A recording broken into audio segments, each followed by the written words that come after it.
Welcome, everybody, to the 6th episode of the PokeGuardian Podcast. And today we've got our first ever guest on the podcast. It's okJLUV, Julian. So welcome to the podcast, Julian. Hey guys, Taj, thanks for introducing me. Hopefully you're all doing well this morning or evening, depending on where you are in the world. I'm in Australia, so it's nice and early, but not too early, so that's good. Absolutely, yeah. We're on the other side of the world, so we're about 11, 12, 13 hours ahead, I think. Yeah, 13 hours ahead in London here. So, and I think Zach is another hour ahead of me. So, yeah, bit of time difference. So we make it work. Absolutely. So we've got Julian with us for the whole podcast. So we're really excited to have him on board. This is going to be a great podcast with the three of us on board. So let's start with what we normally start with, which is our card highlights. So we're going to talk about cards that we've obtained since the last podcast, well, our favorite card. So Zach, do you want to start with what you obtained recently? Yes, I've managed to obtain a very special card, in my opinion, at least to me. I've obtained a first edition Neo Genesis Lugia PSA 8. I got it for a very nice price from a friend, and very, very happy with it. It was a missing piece of my Lugia graded collection, so very happy with it. I also obtained a Marnie SR from Shiny Star V for a decent price, below market Japanese market value. So I'm very happy. And these were my major recent pickups. So and you guys. Yep. Well, I managed to also obtain a Marnie SR. I obtained two actually recently. I was one of those, I needed to get that card, and after I'd opened my 5 booster boxes of Shiny Star V, I thought, right, I haven't got it, I need to obtain it now. So I was bidding on an auction, and I put in a best offer on another one, and the guy accepted the best offer, so that was great, and I ended up winning the auction as well. So I was like, fantastic. So I got 2 of those, and then my latest video, which just went up yesterday, I got a box, my big order from Japan, which was over 100,000 yen order, and basically that's helped me complete most of my master set of Shiny Star V. So I'm only missing 3 or 4 cards and some of the sort of halo foils, as we call them, but I've managed to secure all of those today. So that master set is going to be complete as soon as those cards arrive, so I'm very excited about that. How about yourself, Julian? Look, I gotta say, if you'd asked me this question a day ago, I would have said I'm about to pull the trigger on buying the Marnie card from Shiny Star V, but I was lucky enough to find it yesterday when I was opening some boxes of Shiny Star V on stream. So I'm joining the Marnie Club. It's good to be here, and I'm not exactly in the market for any other Shiny Star V cards at the moment because I'm still opening boxes. I'm very reluctant to admit defeat and start buying singles. So no other real singles that I've got on the way. In terms of cards that I'm looking at buying, though, that I should have on the way soon, I'm looking to get the God of War, or the Illustrator God of War, the one illustrated by Yu Nishida. So looking to get that. I got a friend of mine that wants to get one of those too. But yeah, the other one I'm probably getting ready to chase down too is the Secret Rares, the Secret Rare Pikachus from Gyoten no Boroteka, the Shocking Voltackle. So those 2 have still eluded me, but apart from that, nothing else recently that I've bought. I'm still chasing my cards through boxes. Awesome. Yeah, and I know you've been opening quite a few boxes recently, so that's so you're luckily still got a few to open, which is nice to have. Such an amazing set. Unfortunately for me, it's just getting so difficult to try and get hold of boxes because they're so scarce at the moment, even though there's a reprint out there. Still not easily obtainable at a good price around here. Yeah, it's a bit of an issue around the world. To be honest, I'm not exactly sourcing new boxes. I'm just rationing out the ones that I've bought. I tend to go slowly, otherwise, it's all done too quickly, and I'm left feeling wanting more, and then having to buy boxes at the 1.5 or 2 times inflated price. So yeah, absolutely. Well, excellent. That's our card highlights. We're going to move on now to news topics and discussion.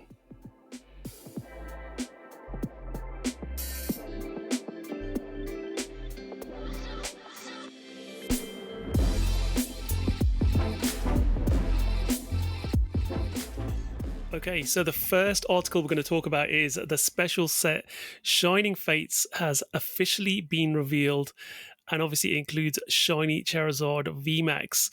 So the Pokemon International Company did the official reveal. We all knew that Sword and Shield 4.5 special set was coming, but there wasn't an official reveal, and we finally got that.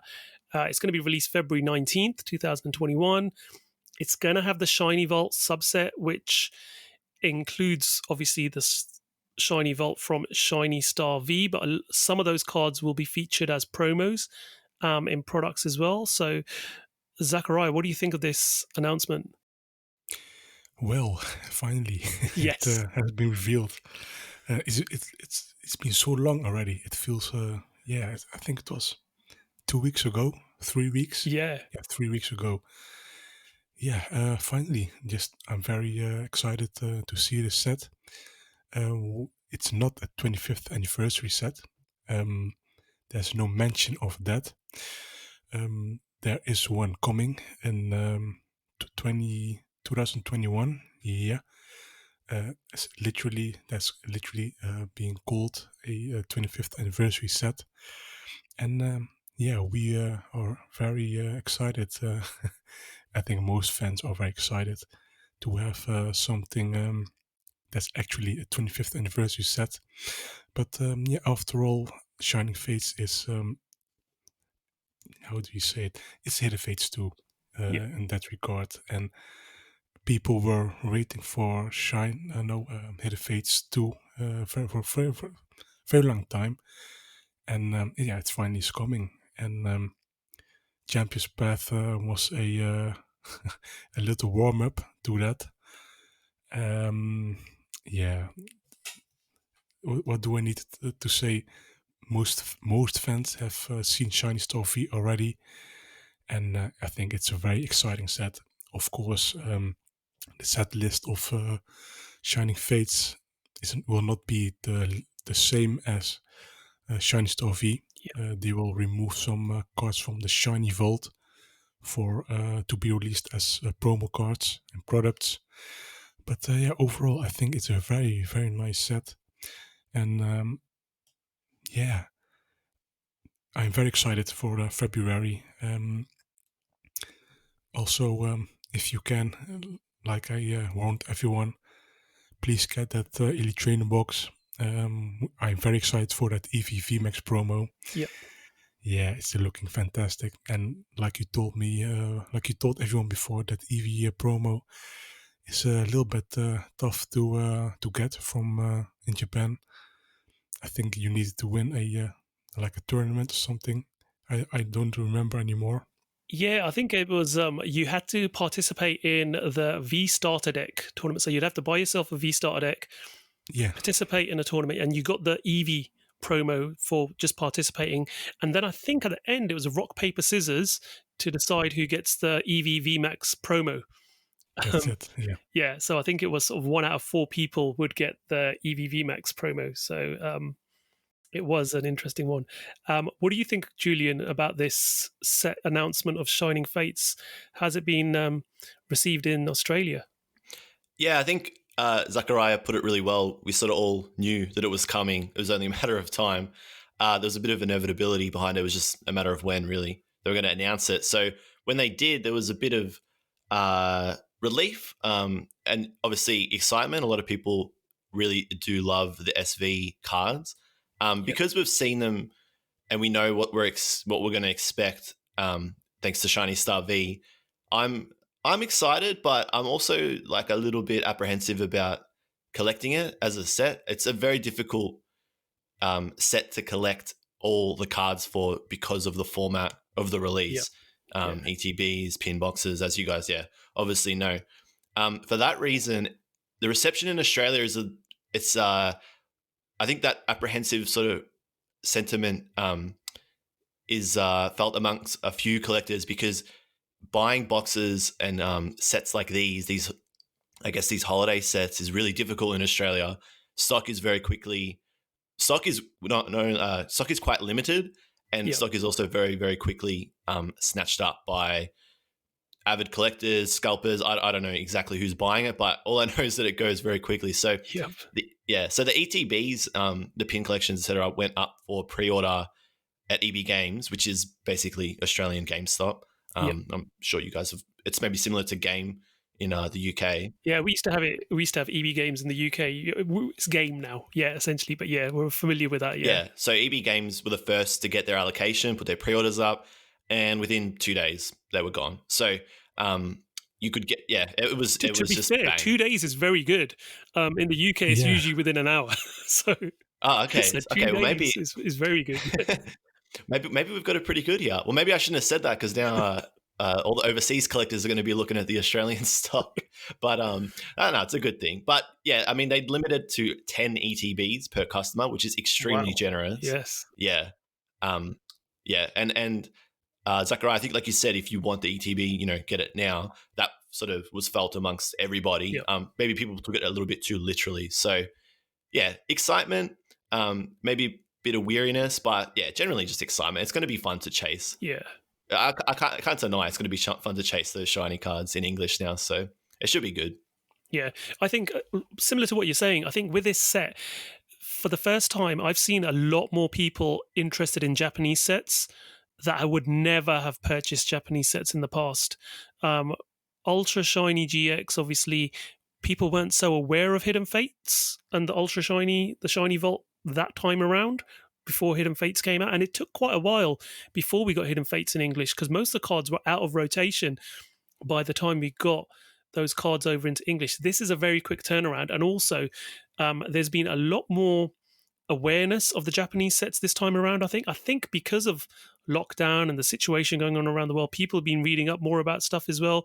There's a lot more people opening Japanese products on YouTube and streams as well, so the exposure, and people pre-ordered quite a lot of Shiny Star V from what I've seen in my 3.5-4 years collecting Japanese cards, that this was probably the biggest boom I've ever seen of Western collectors and collectors outside of Asia buying Japanese booster boxes. So I think, as you're saying, it's a bit saturated now. People know what to expect. A lot of people have opened the product, have seen it, and also with the Shiny Vault being in the reverse holo slot, it is so difficult to obtain. You're not guaranteed a certain amount per box like the Japanese sets. Yep. So it's going to be difficult to complete this set, especially with over 100 shiny Pokemon in the set.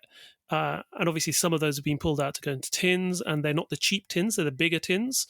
So you're going to find that's going to be very, very difficult to get. You've got the promos, the pin collections, and they'll probably hold a few back as well for further products throughout the cycle, which they usually do, have a 3-4 month cycle where they're releasing products slowly into the market. So yeah, I think it's going to be a difficult one to complete.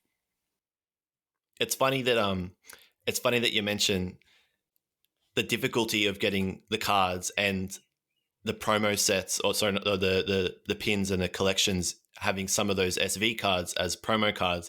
It actually makes it a little bit easier. And that was one thing that when I saw they announced, it kind of took the wind out of it a little bit for me, because part of the fun, like Dragapult, for example, I think is a promo card now. Cramorant too. Part of the fun is seeing which SV you're going to get. Yeah.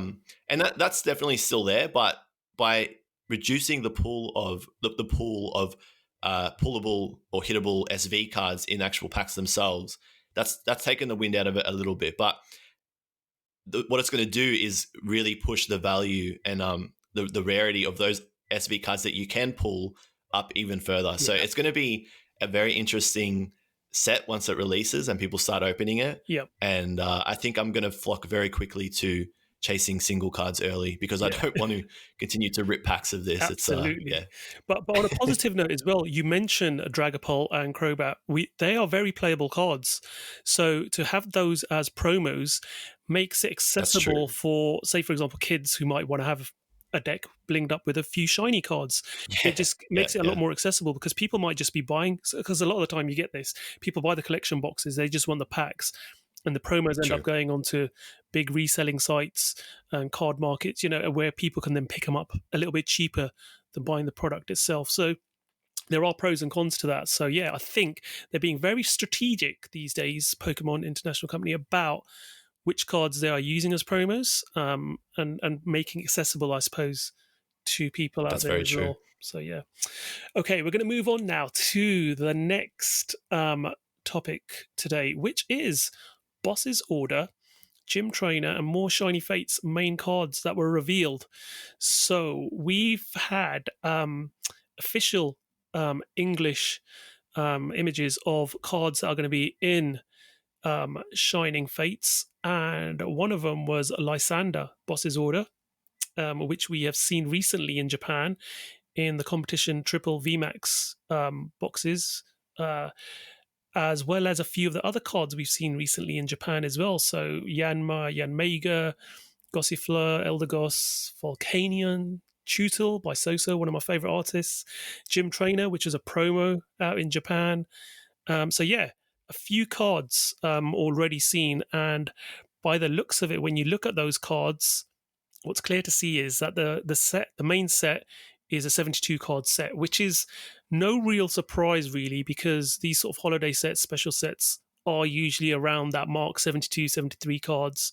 But it's good to actually see a few of those cards, and obviously see that they're using Boss's Order and obviously Professor's Research again with different different bosses essentially. so Yeah. Zakariya, what do you think of the cards that were revealed? Not very surprising, like you just said.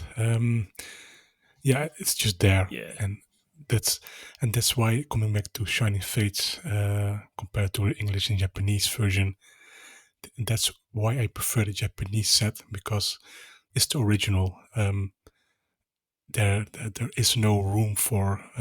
Of course, there's a huge set of reprinted cards, but the English version has a mashup of unreleased promo or product cards that are exclusive to that products in Japan.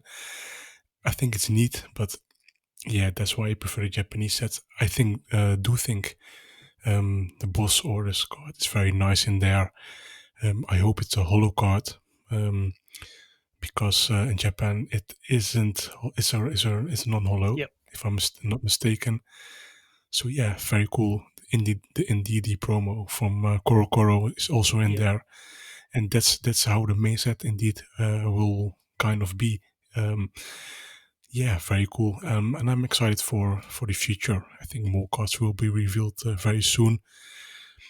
And I hope the unreleased Eevees from the gym promo set from we sorry, more context. We have got an Eevee from Vivid Voltage with Vaporeon that has a matching artwork that has been left out. Yeah, I noticed that. Yeah. Yeah, and now with battle styles, which we'll be discussing later in the podcast, they have removed that matching Eevee as well for another Eevee. Yeah. So the promo that has been distributed at the Eevee VMAX tournament, does that get Battle Yep. Eevee called or something? So yeah, I think that's why I prefer Japanese sets. If I'm really honest, it's just stuff like that. It's being very annoying to me, in my opinion. When it's always there's always something leave out. So Yeah. that's why I'm always disappointed. Why? Just Yeah, the Japanese sets just seem to make a lot more sense, don't they? Because you've got this. Japan's very standardized in its set format. You know, the beginning of the year in January, you get your new year of a set or a new era starting, and it goes through, and you get several sets, and then in November, you get your high class set, which is what we would call our, special set in English. But yeah, the main set comprises, as you've said, of pretty much a best of the cards that are the most playable, the most collectible from all the sets from the year's release.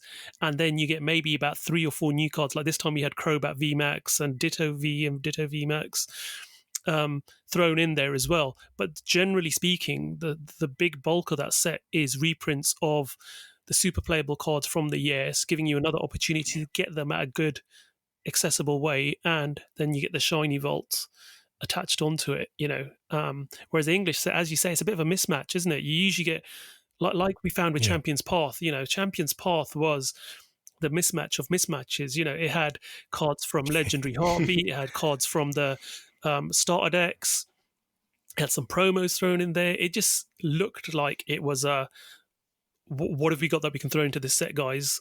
Boom. Oh, let's chuck a Charizard in there so that people buy it.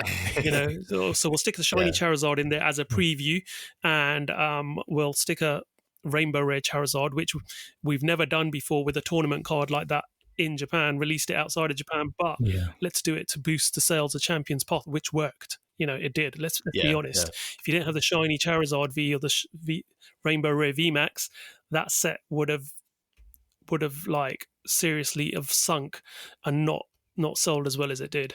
It would have been one set that you'd be seeing on shelves for years. I can't imagine what would have happened to Champion's Path if they didn't bring forward those two Charizards. Absolutely. Without the Charizards, I think it's a worse set than Dragon Majesty, to be honest.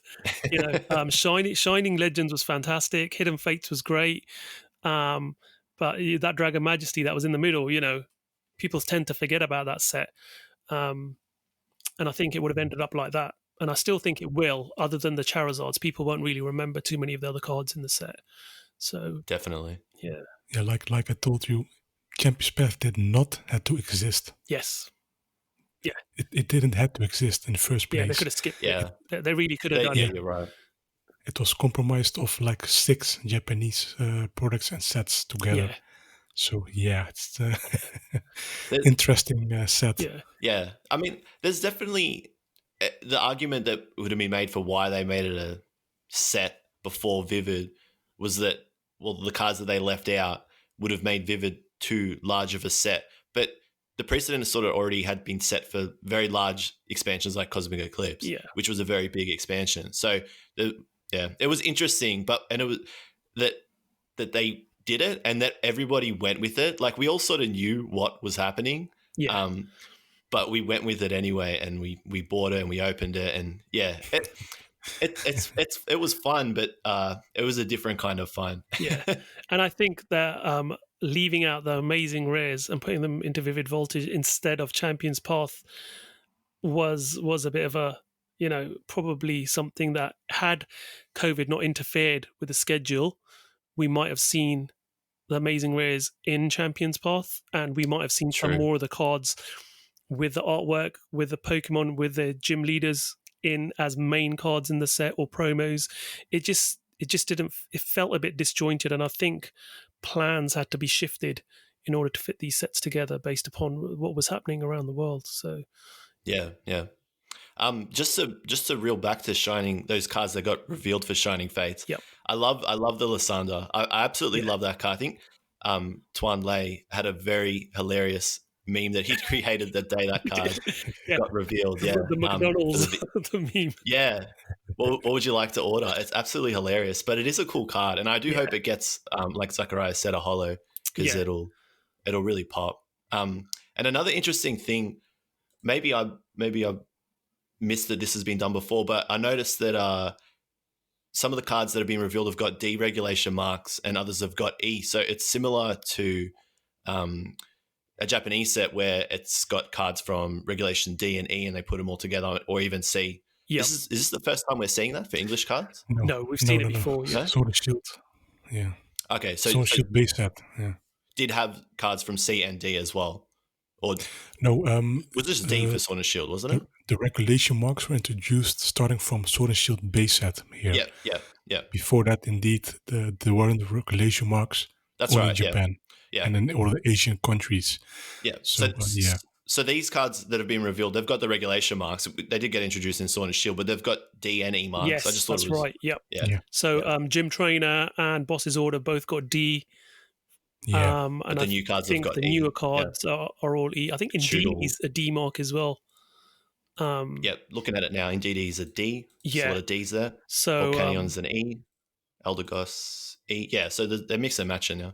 I think what it is, because Indeed, when did that come out? The Kora promo. That I think around that was early summer, wasn't it? Spring.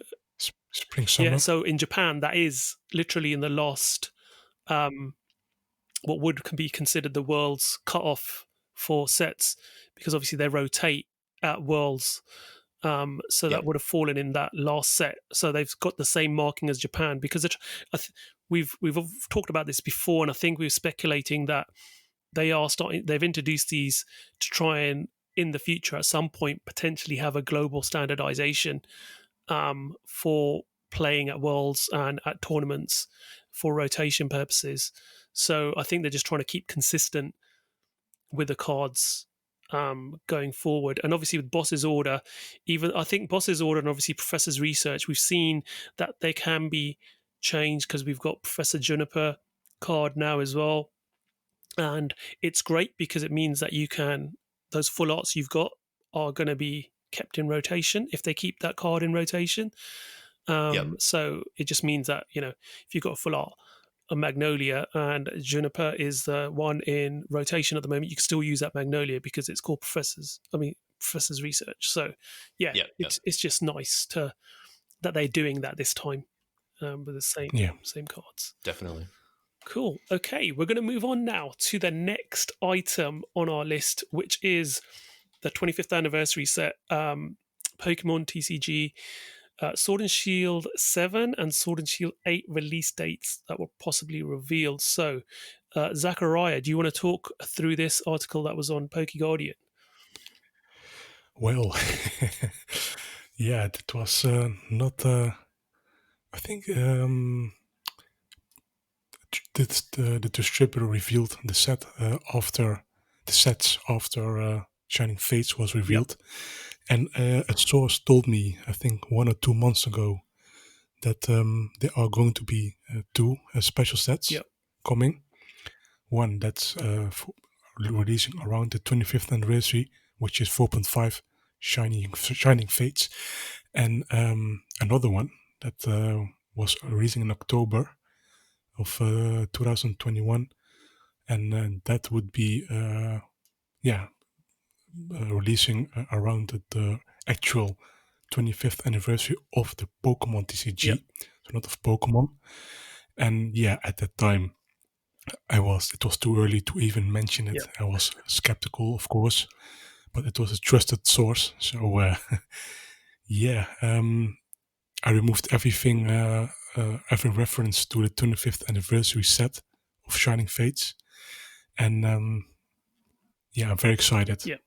I'm very, very excited. I don't know what could be. I think it could be evolutions too, but we don't know. A lot of people are hoping for a new Genesis remake of course, Lugia base, the first Lugia. I think, in my opinion, that's number 2 next to Charizard in terms of the most iconic Potsy era cards. And I think we will just see what comes. We are not done yet with the 25th anniversary when Shining Fates dropped. That's one thing, at least. I don't know what will happen. I think a throwback set, and of course, I really think the Japanese will execute it better. Yes, as they always in do. terms of nostalgia. I think they will, because they have full access to their old back artwork. So like Japanese CP6 Evolutions set, the 20th anniversary set, they actually remade their first what we know as base set, and they have commissioned Monsieur Rita again to remake that booster pack artwork with mega starters like Mega Venusaur, Blastoise, and Charizard. I think that's one of the coolest pack artworks in years, in my opinion, and that's why I personally think that that set is far superior than Evolutions. As a set, when regarding Evolutions and the Japanese CP6, of course, there are there are some things I am not very happy with. Of course, there are they left out Blastoise and Venusaur Hollow, for example. And these are from the small things that I am very annoyed with. And I hope that this 25th anniversary set will, and if they do a throwback set, I hope at least they will stick true to what they have, and not removing important cards, in my opinion, like Venusaur and Blastoise, in favor of only Charizard. 100%. And they do have the artwork in high resolution, in Japan creatures, because it's an art book. Yeah. So it's not and that's it's not because the artwork has been lost or something. It's in there in high resolution. So that's my take on the 25th anniversary set. Yeah. And for those people out there who are not who haven't been collecting from when they were younger, like myself, I joined quite late. There are 2 anniversaries. Obviously, the February anniversary is the anniversary of the Pokemon franchise. And then the October anniversary is when the TCG was released. So we have 2 anniversaries next year for the 25th anniversary, which is why we've got Shining Fates as well as the TCG anniversary set. They'll be coming out in October. Just thought I'd clear that up because I was a bit unsure to begin with as well, but it was made clear to me because we had the 20th anniversary, we had Generations and we had Evolutions, didn't we? Which covered both the anniversaries as such. So I thought I'd clear that up. So Julian, your thoughts on this anniversary set coming out in October? Yeah, again, like you guys are saying, it's extremely exciting. This is going to be the biggest set of the year, and you're not going to want to miss it. I'm not just trying to hype it up. It's going to be quite massive, and it's going to be very interesting to see which direction they take with the cards that they include in the set if they do an Evolutions XY set, similarly to what they did for Evolutions XY, the first or the 20th anniversary. So Zakariya touched on it, that we might see some cards from the Neo series, which would be fantastic. I think a lot of people would love to see some Gen 2 cards get some love like that.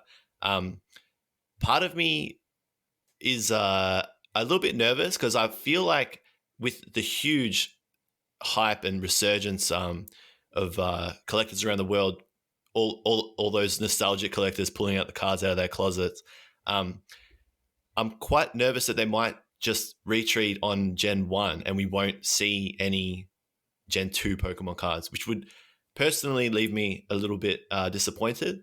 I'd still be excited because the other set that they might, or the other sets that they might lean upon would be Jungle and Fossil, which would be fantastic. Yeah. But the last thing I want to see is iconic Pokemon excluded because, no Venusaur and Blastoise in Evolutions XY as their original cards was disappointing and very confusing. I remember when I was opening XY for the first time thinking, oh, damn, I didn't get a Blastoise or I didn't get a Venusaur, and then realizing after the fact that, no, they weren't in the set. It was like a head scratcher moment. We'll probably, I don't know, do you guys reckon we'll see Blastoise and Venusaur this year? Yeah, surely. I hope so. I mean, with the VMAX decks that they've just released in Japan, that's a positive sign that they're showing them a bit more love. And they got 2 copies of their VMAXs in the decks, unlike Charizard, which only got 1. Yeah. And I don't know if you saw that on the Japanese Pokemon website about saying, oh, yeah, why don't you improve your deck by sticking a shiny Charizard VMAX in there? It's like, okay. If I could. Yeah. But yeah, I think I'm hoping that they don't exclude cards and they make it, because, at the end of the day, everyone, when they first start playing the game, have their starter of choice, and not everyone chooses Charizard.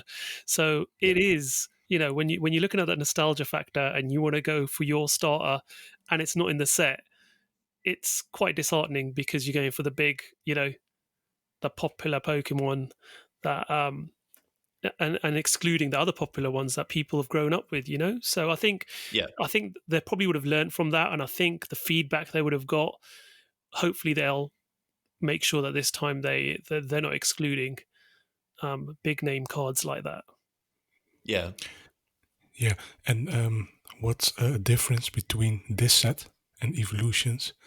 Evolution is a regular set, and this specific 25th anniversary set is a special set. Yep. So that's I think one huge difference, at least to me. But yeah, coming back to all of this, yeah, we don't know what's coming. Yep. Everyone hopes nostalgia cards coming back, but I think it will be a mix of modern to make it playable, modern revisited cards, you know. Yep. But yeah, give me that new Genesis Lugia remake. I'm going to be very honest. Give me it, please. Give it to me. Don't make us wait 5 more years. I don't think we'll make it. Yeah, absolutely. But one other thing is not only, like you said, Taj, it's great when your starter and when your fave is in the set, because, you know, not like you said, not everyone picked Charizard. I picked Venus. I picked Bulbasaur. So Venusaur was the card that I really wanted to see. Yeah.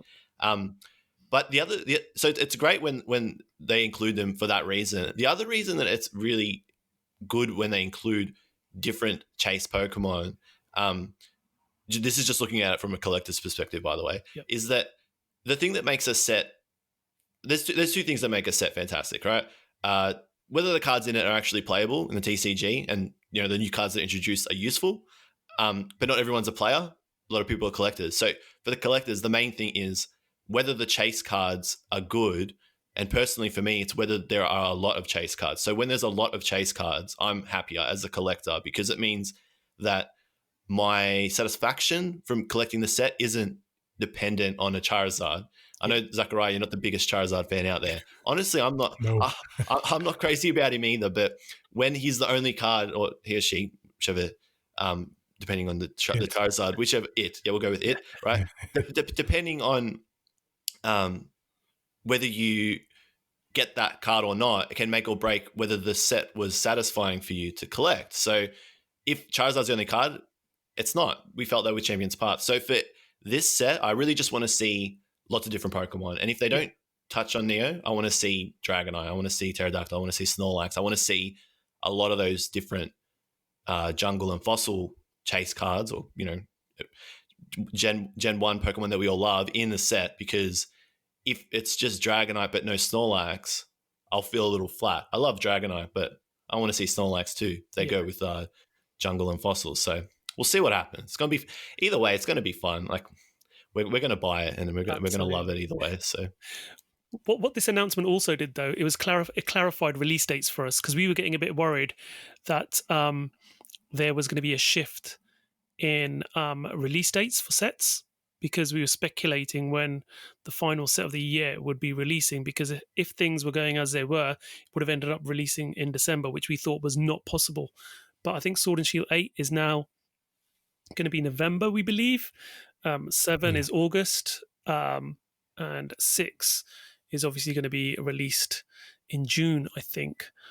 So we're getting back on schedule to where we should be, because the release cycle every 3 months, and then you have that special set that comes out just after the August set in September, October time, just before the final set of the year.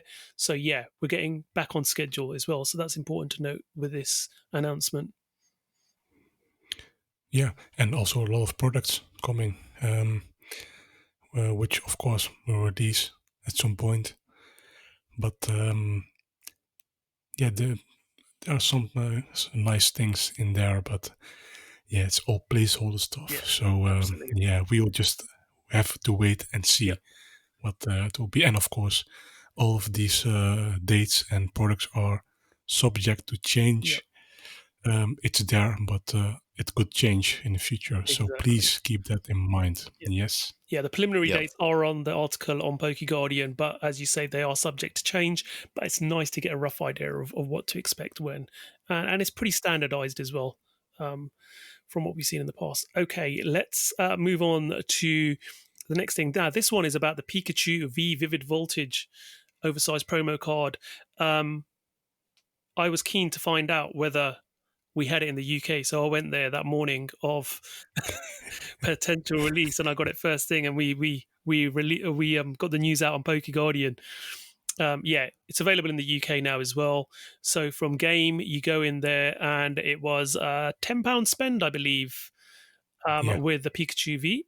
So yeah, you go into the game store, spend £10 on any Pokemon TCG product, which is great because it means now you can buy a triple blister pack and it falls within the criteria. You could buy a theme deck and it falls in the criteria, because before, with a £15 spend, they fell just short of that, which meant you had to buy a separate single booster to top it up. But yeah, the £10 spend means it's a lot easier to obtain. Very desirable, very nice. Obviously, the new size, oversized card, which is a standard of Sword and Shield since the Sun and Moon era ended, slightly smaller, fits in with what we've been seeing with the rest of the sets. So it's nice to see Pikachu. Very desirable card. Looks great as an oversized card as well, I have to say. Yeah, it is. So yeah, that was great. And also, Mini Collector's Album is available in the UK as well, which is usually from Waterstones, and that is free, no purchase necessary. So if you walk into your local Waterstones, it's a bit like the old big collector's albums that Pokemon used to sell. They used to be an A4 size. You get one booster pack with it, but these are the mini ones, which are about half the size, and they have the full set list on the back, apart from obviously the secret cards, which only seem to be revealed in the ETBs, but in the ETB players guides. But yeah, it's a nice little collector's album, so those are available as well. It also has some nice artwork in there. Yes. Of the set. Yeah. So that's cool. I remember from the tag team era, there were some amazing Mitsuhiro Arita artworks in there. And I actually, when I saw Mitsuhiro Arita, I gave him all the ones I had from the tag team era, and he was so happy to receive them, because it's the first, because he doesn't get sent a lot of the international artwork for his work. So he was so pleased to receive those. So that's awesome. That's one thing that I can say. I've made Mitsuhiro Arita happy with a gift. so that was great. For once, you were able to put a smile on his face. Yes. Yeah. Just for the Australian fans, if you're listening, no word on these cards. If you haven't seen them, you can again check the article out at PokeGuardian. But it is just the Pikachu V with the stamp, but the Vivid Voltage emblem. But we don't know if this is coming to Australia yet. Well, I guess with cards like these and promos, you find out on the day. So there's no heads up. Hey guys, this is coming. You might just be at EB Games. If you're going to get it anywhere, it will be from EB Games most likely. But you'll find out if you're in there when they give it to you, and it'll be a nice little surprise. It is a nice card, like you said. It's cool. The oversized cards are quite cool. It's the novelty factor, but I like the emblem. I'm a sucker for any promo card that has with a stamp a logo emblem on it. Same. Yeah, I'm the same. I love stamped cards. It's the same card, but just with the stamp. But for some reason, it's cool. So hopefully they make the trip across the ocean. Yep. Don't hope for it. Low possibility. Yeah, I think the USA. I think Canada as well. I'm not sure of Canada. They did have the Snorlax VMAX oversized promo. And that was the last one, if I'm not mistaken. Yeah, they haven't seen anything since. I thought they might be doing a pattern with it. You know, they get the VMAX, we get the V, and then it's find a buddy that you can trade with over the Atlantic to swap your duplicates with. But didn't quite work out. Maybe they did plan a Pikachu VMAX promo. Possibly. Who knows? Hey, we might see it. Yeah. But maybe it could have been scrapped during it could be. COVID. Because this is the thing with oversized as well. There's very limited use for them. You know, you can't play with them. They're purely for collecting aesthetics. But then what do you do with them all? You know, are you going to stick them in a frame, stick them up on your wall? And they get a bit, there's not, the folders now do come with, the 4-pocket folders do come with a few pockets for oversized cards in. But prior to that, it's very difficult to store them. So, they are a bit of a novelty. But, nice to have, though. Taj, are you telling me you don't have a folder of double V oversized promos? Because I do. I'll get it out for you. And I have. I'll film a video for you. You know what? I was very, very lucky. Matthew Vervine sent me one of the folders to store the oversized cards in. So I have got, and I actually sent him 4 doubles he needed. So collecting play sets, I think. So that was nice. But yeah, I do collect them. and I've got a folder where I keep them in. And I usually get an A5 folder from my local stationery store with the A5 wallets, and keep them in there, so that keeps them safe as well. Cool. Okay, now we're going to move on to a very, very sad story of something that happened in Zakariya's native country. Oh no. Yes.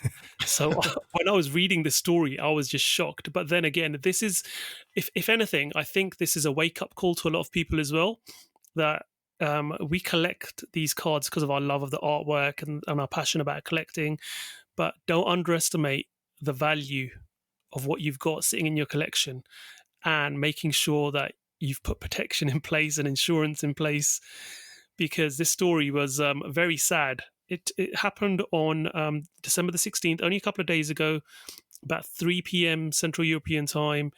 A guy had advertised the fact that he had a few graded cards, including, I think it was it base set Mewtwo?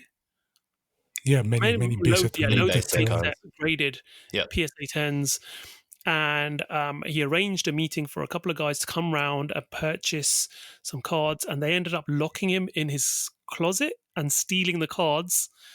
Yeah. And he was obviously in shock. I think he must have had his phone with him, called the police. The police had to let him out. He was really traumatized by it, shock. They cordoned the area off. Because of the situation we're in, everyone's got face masks on. So obviously, I don't think the guy got a good look at their faces because they had face masks on, but their general description. So again, these guys have probably got away with it because of not having. So I don't know what the situation was after that. Zakariya, you obviously know more about this than us, as it happened in the Netherlands. Do you want to fill us in? The police issued an official description on their website because they have given up as well. Locally, the actual investigation. But yeah, there are two male around 30. They were driving in an Audi A3. But yeah, it's all vague descriptions. This is the state of the hobby right now. It was a bit naive of the seller, in my opinion, that he sold valuable cards like that in his house. Yeah. So even next time, even if he gets cards back, the address is known next time, so you're also in danger. And also, what I missed, what I did overread, a base set booster box was also stolen at the same time. Okay. So we are talking like maybe 60, 70, 80K, $80,000 lost on cards and cards, of course. And that lot were, I think, like roughly 25 PSA 9 or 10 cards, many unlimited base cards. For example, PSA 10 Blastoise Unlimited. That card on December 1st sold for over $4,000 on PWCC auction. Yeah, that's insane. Yeah. And that's a verified auction house. Many Sky Ridge cards and PSA 10. I think it was Crystal Ho was also in there. Yep. Yeah, that's insane. Yeah. It's very naive of that guy. He wouldn't do that again. Absolutely. I think. Yeah. Don't think so. And also I posted it on the E4 forums. E4 forums is a collector forum for collectors, and a member, of course, made a nice summary of for a small guide for you and everyone. It was posted by Pichu Fan, and he said, for anyone selling cards of high value to unknown buyers, 1, never use your home address. Yep. Like I told you, even if the guy does get his cards back, the thieves will know now that the guy who lives at that address has a high interest in high value cards and likely has kept some at his home. Number 2, always bring a friend along. Yes. Yep. It's also my advice indeed. There's security in numbers, and it would have been harder to overpower 2 people instead of just 1. This does depend on how armed the thieves were, of course. However, a better option would be to have an ongoing phone conversation with somebody who's not at the same location, who can overhear if anything goes wrong and immediately get the police involved. Yep. Number 3, don't bring unrelated cards to the trade. Yep. If you do end a victim of burglary during a trade, it's much better for only the items you're trying to trade to be stolen and not a load of other unrelated cards. And finally, use a camera hooked up to a stream feed. That's something that's a little bit more difficult, of course. Yep. But if someone seriously wants to trade with you, they will be happy to be filmed doing so. Just make sure your camera is recording as a stream to another device. Yep. In the event the other party tries to steal your camera footage, then it wouldn't be lost. Just make sure to get their permission before sharing the video to social media followers. Not everyone wants to see their face to be publicly revealed, and rightfully so. And that itself is not a red flag, of course. But this is only a deterrent, and not every thief is camera shy. So thank you, Pichu fan, for posting that on that E4 forums. But some very good advice. Very nice summary. Absolutely. Yeah. What is also important to note is, though, these cards were PSA graded cards, so they've got unique serial numbers. So for the thieves to actually sell these, they'll probably have to break them out of the cases and get them regraded, because these serial numbers will now be known out there. So So it's pretty much a fingerprint to be able to retrace these people if they're stupid enough to resell them in their existing PSA cases, which is also something to note. So be wary if you see any of these graded cards for sale for PSA. Just check the serial numbers against the register, because I'm sure the victim of this would have reported those as stolen, and those serial numbers will be reported as well. Yeah. In the article, sorry, Julian. No, in the that's article, there's a Facebook post of the victim that has shared their mobile phone number if you recognize any of these cards. So that's out of the way. Yeah. This story, it absolutely breaks my heart, because as a collector, you engage with other collectors because you like what you're doing. It's like you guys said at the start. It's a reflection of the hobby at the moment. It's quite disappointing because this person was a little naive, but the act that the thieves have done is deplorable, because it's theft, but it's also taking advantage of trust. So if this person was willing to let someone into their home to exchange these cards, like there's a level of trust there, and that trust should have been respected. See, thieves have no honor among thieves, so they've taken advantage of it and made away with the cards. But these are some absolutely wicked cards, and I feel like maybe looking at this, like I just was looking at the serials. They're from, they start with 2, so these cards have been graded years ago. I got a feeling these were this person's cards that they graded themselves. So there's a bit of sentimental value there. The monetary value that has been lost now is devastating, but the personal value it can't be replaced, and that sucks a lot. One thing just to add on to what what Zakariya was explaining, those points to consider when you're trading.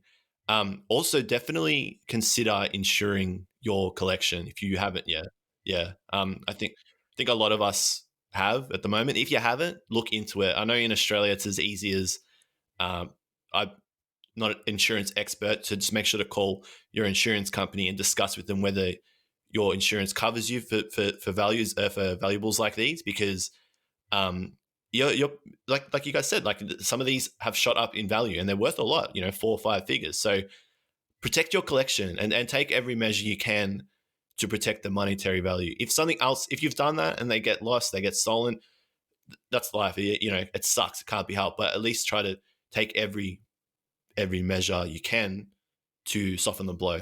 I just hope that this person gets some of those cards back. And it's look, I'll be realistic. It's not likely. Like Taj said, you can just crack the slab open, but let us learn from it. And check this story out and just walk away with some lessons for yourself so that it doesn't happen again. So Exactly. Yeah, absolutely. Yeah. I think, you've hit the nail on the head there. I think in the last year alone, people who might not have thought their collection was valuable, suddenly the value has gone up. And even though we don't have that collection for the monetary value, we have it for the love of having the collection. It's important to note that you should protect they are valuable items and make sure you've got them covered appropriately from an insurance point of view. Yeah. Maybe in contrast, would you publicly reveal where your expensive Rolex watch or any other jewelry Exactly. Yeah. was hiding? Just for contrast, you wouldn't. No. No. Exactly. You wouldn't the same with your cards. Just keep that in mind at all times. Yeah. Of course, you have probably paid less than a friction, maybe 1% or 10% of what actual value is right now. But come on, to get man. them replaced if they were ever stolen, it's crazy. It's crazy.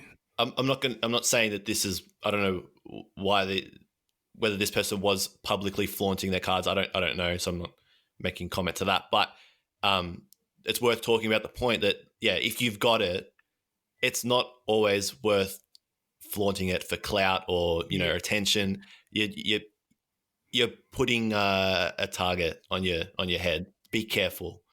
I think it's perfectly fine, but just don't reveal your address. Yeah, publicly. I guess that's the main thing. Yeah. Just don't let people know your exact address. And yeah, absolutely. Okay, let's move on now. This is a story that really sort of people panicked when they saw it initially, but it's about staff pre-release promos. So we heard a story that in Europe they were being told that staff pre-release promos are coming to an end, but it's being clarified that they've been put on pause from what we've been told. Isn't that correct, Zakariya, from a story you broke yesterday? Yes, that's right. No, I think last week. Yeah, it was last week. Yeah, last week it was about the European sources saying they're being discontinued.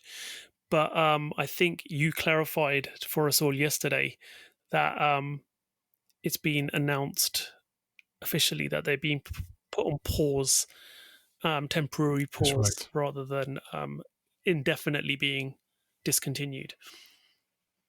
Yeah, I think there could be two scenarios going on. Yep. There could be a miscommunication between the Pokemon Company International London office and Seattle. Or they could have changed their mind when they read the story. But we don't need to overthink it. Yeah. Coming back to the staff promos that have been paused, of course, makes sense. And I mean, it's fair to me. It sounds fair to me. A lot of stores that and the Oakland's Play has been paused because of COVID, and there isn't any in-store pre-release events going on. It's only being sold at stores, and the issue is we all discussed that right now. The Charizard, the staff packs were going for ridiculous amount of money. I think we've discussed it in a podcast as well. Yeah, we did. I think right now one pack is like $1,500. Looking at eBay sold listings, it's insane. Of course, the Charizard, and that itself is not, in my opinion, a huge issue. What my issue is, I've heard some stories of the staff that are essentially entitled to these cards were being skipped. So many stores kept them to themselves and sold them off. That's terrible. That's terrible. So, that's my main concern. It's just too notorious. They've seen Charizard, and it's right now it's Charizard hype going on. I think that's not the way to do. And I think the Pokemon Company International maybe have noticed it, but I think to put it in perspective, they should have known. Come on, Evolutions got the staff promo, Charizard. Team Up has gotten a staff Charizard promo, And what were they thinking if that the people would sell it for like €50? No, of course they won't. Come on.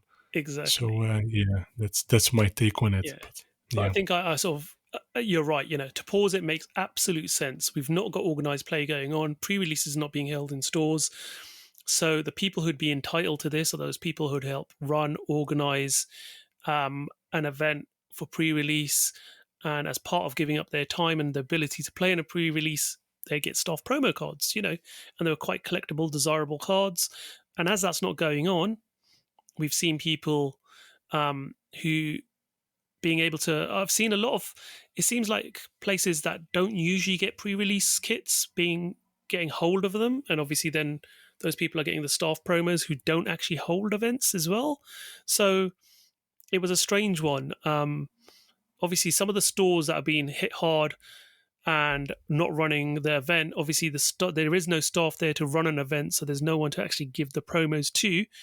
And if it's helping them to cover overheads for while they've been closed, I can understand that. But then there's been people scalping these and selling them for a huge profit from naive stores, I think, as well, who've given these out to people who've inquired. So yeah, I think there's two sides of this, but I think it's right to pause it. I think that's the absolute right thing to do until organized plays back, essentially, and the right people who are entitled to these get them. And what they do with them, is up to them. But it's nice to have something that only you, somebody who's gone through the professor program, who's given up the time, who regularly helps run Pokemon leagues and pre-releases, get something that's special and unique that nobody else will get. Yeah. and they are officially not meant to be sold. Just to clarify that. Yes, They're not meant to sold that's right. on the pack. Officially, that's the Pokemon company stance on it. So yeah, Let the people that are like Taj said. I feel like that's a really important point. Let the people that put the hard yakka in or put the hard work in, reap the benefits of that. I'll get the gesture. It's what it is. It's a thank you. Don't turn it into something else. Yeah, absolutely. Okay, so that's the staff promo issue out the way. Let's move on to something that's been trademarked. So some potential new type of V card, V Union. The word V Union's been trademarked. Having a history of tag team in the previous generation of Pokemon cards, V Union sounds very, very similar to maybe two Pokemon getting together, or it could mean something else entirely. What are your thoughts, guys? Well, yeah, if I may start. Yeah. Don't overthink it. Yeah. V Union. Of course, there might be a new mechanic coming, but it's obviously meant for the Crown Tundra DLC of Pokemon Sword and Shield.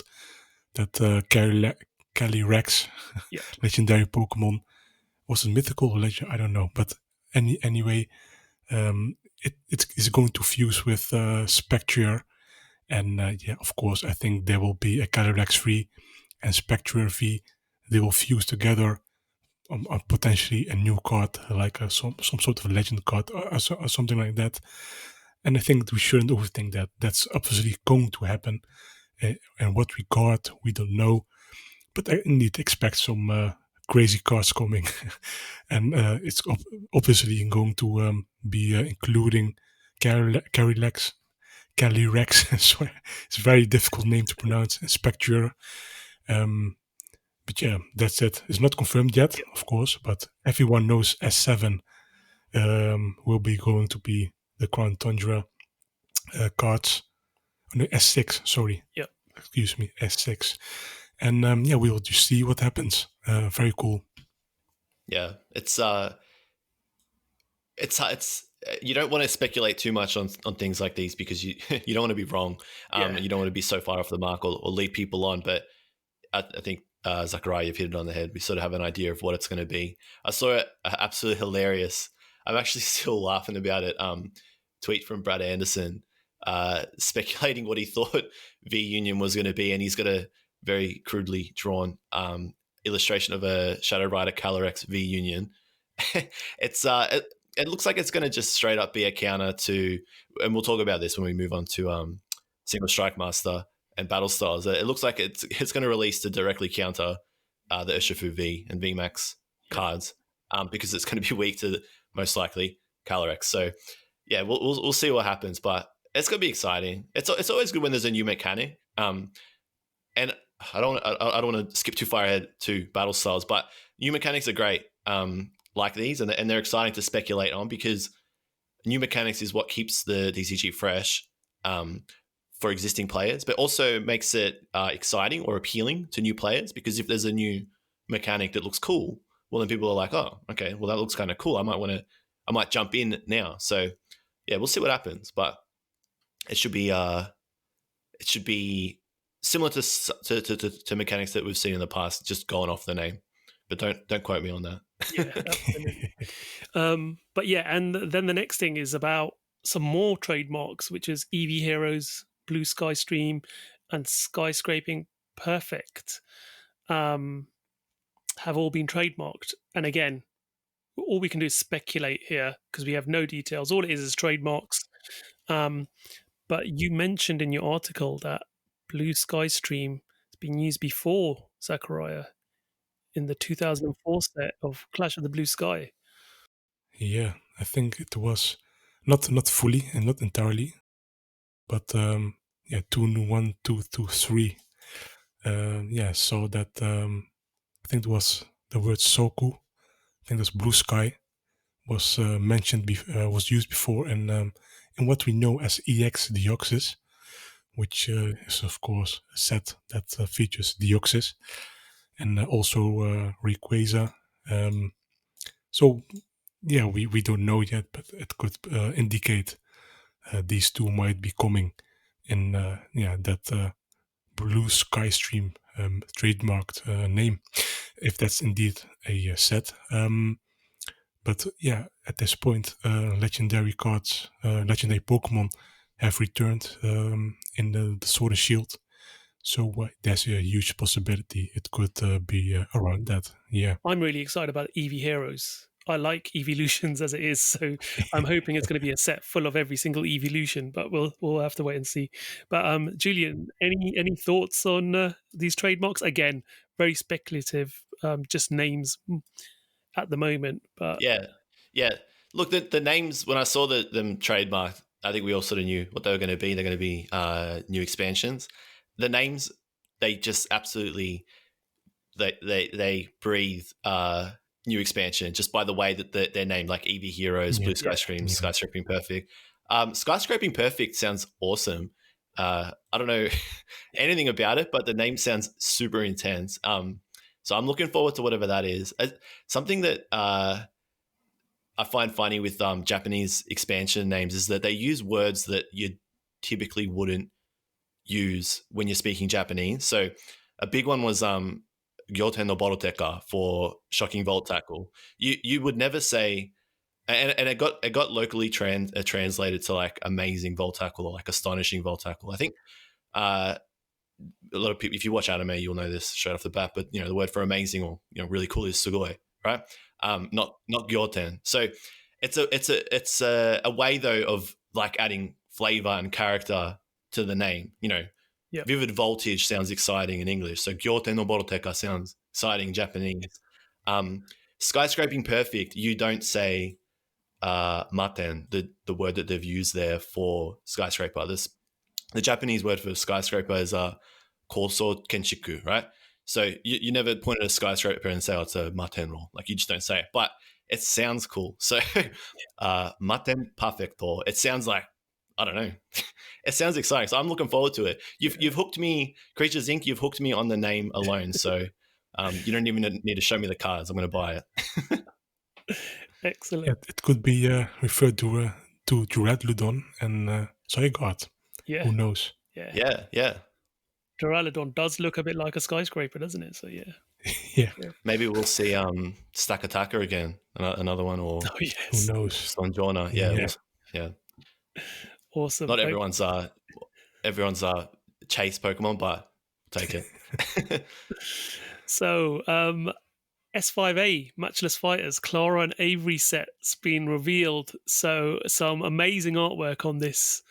I do love what they've shown. So it's a special product called Matchless Fighters Klara and Avery set.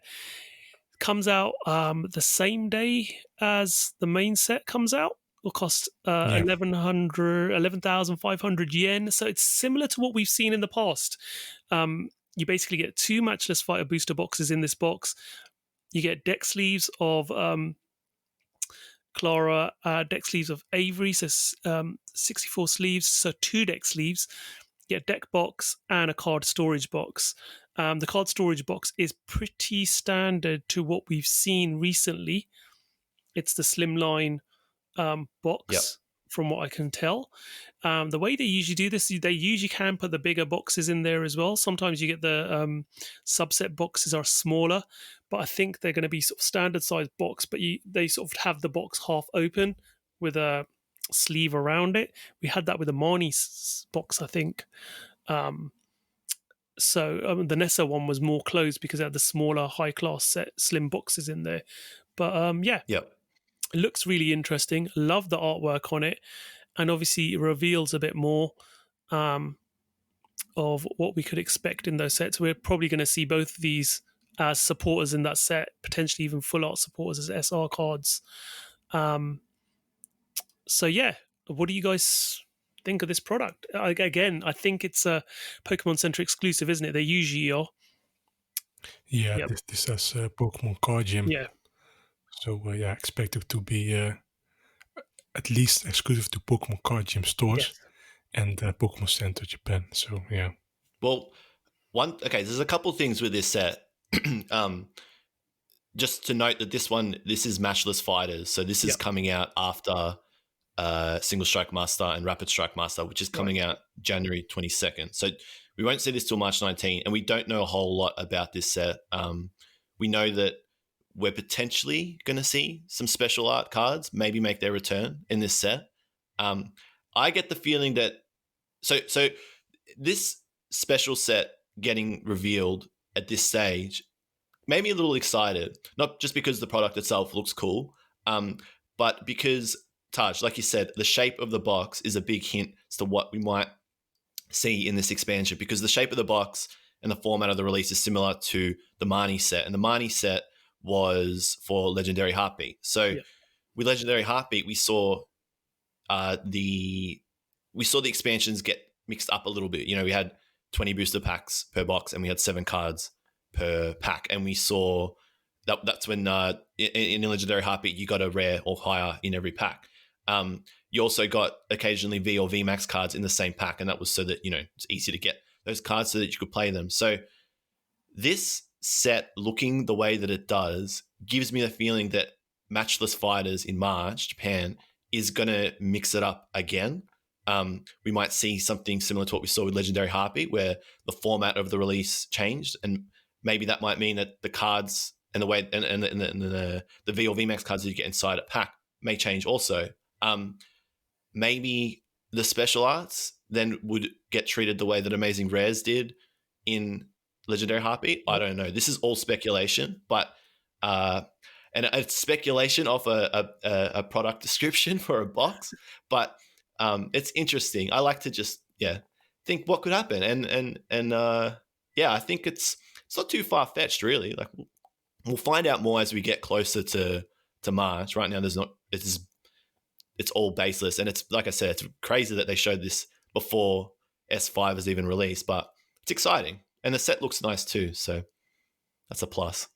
But as you say, to show this so early is a bit of a surprise. But then again, I don't think this product has got any pre-release benefits, because I know Pokemon Center Online have had an initiative recently of the last year or so where you can pre-order 2 or 3 sets at the same time and you get a pre-order bonus, and I think they were giving like A4 sleeve files as a bonus. The Lapras sleeves most recently. So as an incentive for you to sort of almost lock in your pre-order for 2 or 3 sets. But from my understanding, I don't think this is one of those products that you lock in because it's it's a special No, box. it's not. Yeah. So it's so good for point. them to release it at this point, all the artwork for it was a bit. Yeah, I'm a bit surprised. But then again, why not? Give people a teaser. Yeah. So Get people talking. Yeah, exactly. yeah, absolutely. I think maybe they're striking while the iron's hot, as Crown Tundra has just released. So Yeah, keeping it in the sphere. absolutely. And I think these characters were they not featured in a recent Pokemon anime episode? I think I saw I'm a not. trailer of these two characters recently, so I think maybe they are sort of, as you say, while it's sort of a hot topic, getting it out there to get people excited about it. If I may talk, that artwork, I'll explain it to you why Crown Tundra Pokemon are on that artwork. I was asking myself. Someone told me, "Hey, Klara and Avery, if you complete in the game the Crown Tundra DLC, if you visit them again, they will have a Crown Tundra Pokemon." So that Galarian Slow King, for example, that's not in Crown Tundra initially, but it all makes sense when you rebattle them again. So that's that. Okay. Jeez, there's always a reason, isn't there? Awesome. Okay, so that covers our main news topics. We're now going to discuss some major news that came out this week. I don't think this podcast is quite long as it is, but this is now the main talk. But this stuff just came out literally 3 days ago, and whoa, was this a huge amount of stuff that came out all at once? I think I was literally at work, and suddenly my phone started pinging like crazy because everything was just sort of all these notifications coming through. I was like, oh my God, and I just still don't think I've digested it all. But yes, it's all about Single Strike Master, Rapid Strike Master, S5 in Japan was announced, and obviously at the same time, pretty much, they announced Battle Styles expansion in English. So let's talk about the Japanese set first of all. S5. We already knew the names of this set because I pre-ordered it like back in, I can't even remember now. I think it was like August. Yeah, August. A long time ago. September. Yeah, and even the sort of the premium trainer boxes, the elite trainer boxes were available quite early as well. So the names were known and we knew what this set was going to be about. But to see everything finally get revealed, and wow, what a reveal it was. The official trailer came out. Both sets were revealed with the artwork, the Pokemon partners sort of that go with the Rapid Strike and Single Strike Urshifu. I have to admit, I haven't played any of the expansions. I've completed Pokemon Shield, but I've not played the expansions, so I am a bit unaware of some of these Pokemon and the Single Strike and Rapid Strike mechanics. But looks absolutely fantastic, and obviously there's loads of promos as well. I know, Julian, you covered this in a really good video you did based on Zakariya's articles, going through all of this and the promos and how you go about obtaining certain promos as well. But let's talk about the sets to begin with. What do you guys think? Typical sort of Japanese first set of a new year. They're split in two. We've seen this in the past in year 1 and year 2 of Sun and Moon as well. What do you think of the artwork of the sets themselves? I know Zakariya loved the artwork, didn't you, Zach? I do. Yeah. It's amazing. I think it looks stunning, the artwork. If they're going to be doing this kind of artwork, what disappointed me though was when I saw some of the V cards. There are quite a few of them which are by 5BAM, Planeta, CG Works. So very great artwork, but very CGI style. The one that really caught my eye was Tyranitar.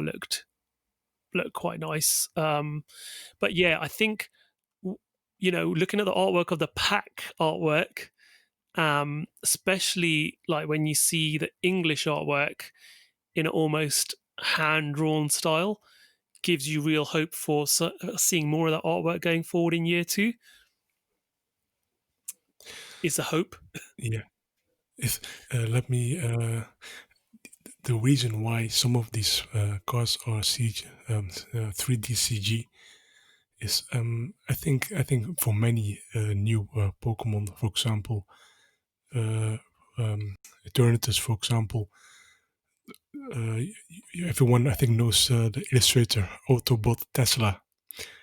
That also he's an artist and he has some insight of potentially how cards may be designed. And he told me when Infinity Zone, S3 Infinity Zone, which is our Darkness Ablaze set, Eternatus was being introduced, and there was also a CGI style card. And I think it's maybe the reason is why to set a kind of reference for future cards of the same Pokemon. And I think that's a very interesting take on it. Some of these, indeed, essentially 5-band graphics, are the creatures their own studio, if I'm not mistaken, that has these models in there. Of course, they are direct partners to Game Freak. So, they know what to do with these models. And what I do see, I see indeed Planeta, for example, also doing these cards. So it's more indeed here's our model and create a reference for us. Here's the reference of the Pokemon, and set a tone for the future cards. And I think for many base set stuff, I think you shouldn't expect crazy stuff in the beginning. Yeah. That's my take on it. And in up next future sets, we'll see some more, in my opinion, better looking cards. So it's very, in my opinion, it's for a base set. It looks good, but we will obviously see more amazing stuff in the future. Yeah. So that's my take on it. Yeah. I actually had someone comment this morning on my video and said that they were a little bit disappointed by the illustration for the Tyranitar. And I don't mind it. And I totally understand, Zach, you hit the nail on the head there. There's a language and a reference point that they're going for with the illustrations for V cards, and they sort of got to stick to it. And I think we know well and truly by now it's CG, which is fine. But this one, the Tyranitar and the Empoleon, they're drawn by Ayaka Yoshida, and they aren't super exciting. I think Empoleon looks nice. I like the pose Empoleon striking. But they mentioned they weren't happy with the Tyranitar. But I think the thing is, like you said, don't expect anything crazy straight away. When you see a full art, though, then we'll know. I think the secret rare or the super rares will be more involved of an illustration. So those cards, I have no doubt that the super rares for those Pokemon are going to be awesome. I'm really excited to see what they do with Tyranitar and Empoleon. And I'm excited to see what other V cards we get. Like if we're going to see more Gen 2, Gen 3, Gen 4 fighting type Pokemon. Like, I'd be down for that. I'm not going to say no, whether it's CG or illustrated. But we'll see. It would be very strange. It would be jarring, I think, if they went to a different style of illustration for V cards now after having this design language for the whole year. Yeah. And I think matchless fighters and this alluding to special arts coming back is going to be when they mix it up and we start to see different styles of illustration. So hang tight. I'm impressed. I like Urshifu VMAX, Rapid Strike, the blue one. That's my personal favorite for the VMAX cards. I like the blue and the white. It makes it look, I don't know, I'm not an expert in fighting styles, but it gives me like a Taekwondo sort of feeling when I look at it. Yep. And I like the eyes are white, lit up. It's a nice card. Absolutely. Yeah. But I think the other thing was when they announced this, it was insanity. Like, my phone blew up, your phone blew up. I imagine, Zakariya's went off. I think the first thing, Zakariya, you messaged me was, slow down, please. Yeah, please. I saw everything drop, and I was just like, I can't, TPCI creatures, I can't believe you've done this. Like, both on the same day was a lot, but it's so exciting. Like, it's going to be a fun set. I know people. I've seen. This is just what I've seen online. People's reception to it. I saw somebody say, "Oh, this is going to be the Crimson Invasion of Sword and Shield," and I don't think that's true. No, I don't think it's true, because this is introducing a new mechanic to the TCG. So, yeah.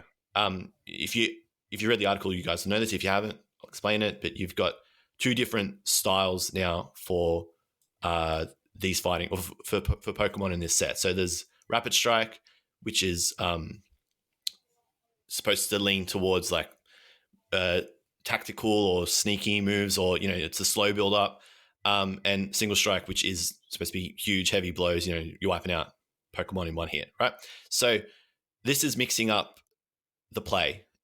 That's instantly a bonus for the expansion as to what it brings, because it's mixing it up, right? It's also changing older Pokemon. So like Octillery comes back, Yanxiao comes back, and they've got new abilities. Whereas if you just brought back Octillery for the fun of it, like, what's it doing? It's boring. So this is breathing life into older Pokemon in a way, and giving a reason to bring back some older Pokemon cards. I think it's bloody exciting. I'm definitely excited. I don't think it's the Crimson Invasion of Sword and Shield at all, and it's only a sign of things to come. We're going to start to see more with V Union again. We were talking about that before. That's a sign that we're going to see more mechanics introduced this year. So that's a plus for me. Yeah, I agree. absolutely. Yeah, from a player's point of view, I think this is really, really exciting, because, as you say, it's introducing new mechanics. It makes you be a lot more thoughtful about the direction you're going to choose, which Pokemon you're potentially going to choose. It is pretty much choosing sides. Which side are you taking? Because based upon which side you take, you're going to be harnessing those mechanics and those cards that complement it, and those particular energies. And you could possibly mix them up, and people will try and mix it up as well.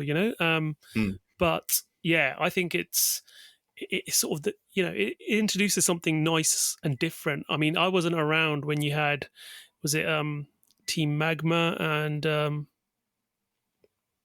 Team Aqua. Yeah, Aqua. Yeah, at that time there was sort of with I don't know if the mechanics there were separated as well but no, but I think it was. But you did have a set. Yeah. Yeah, EX Team Aquas. No, EX Team Magma vs Team Aqua, and you had indeed Team Magma's Sharpedo. No, sorry, Team Aqua's Sharpedo, or Team Magnus Camerupt, for example. Yeah, these Pokemon. Yeah. So yeah, but I think this is interesting, definitely, how it's mixing it up, bringing something new, and especially for players, it'll be a new, exciting mechanic to try and work their heads around. So yeah, I'm excited, definitely. Might even get to stop playing again now. Well, yeah, it's a excellent return point. We were talking about this before. Like, you see a new mechanic and you're like, "Oh, what's this?" Like, it gets your attention very quickly. Like, that's new, A friend of mine mentioned that they didn't like the logo. I personally, I love it. I love anything that looks sort of like, when I look at when I say the logo, I mean the emblem for Rapid Strike or Single Strike. I look at it and it gives me a cross between like 70s and like early 2000s sort of vibe. So that's just looking absolutely, at yeah. It's funky, and it's like, and then you see that and you're like, what does that do? Like, what does that mean? It could be a little bit, I don't know, some people might say it looks a bit tacky because it's just plonked there, but I like it. But it for a newcomer, you see it and you're like, what does this mean? Oh, and then someone explains it. You can build your deck this way, you can build it that way. You could maybe maybe your whole deck isn't revolved around that style. Maybe you just you dabble in it.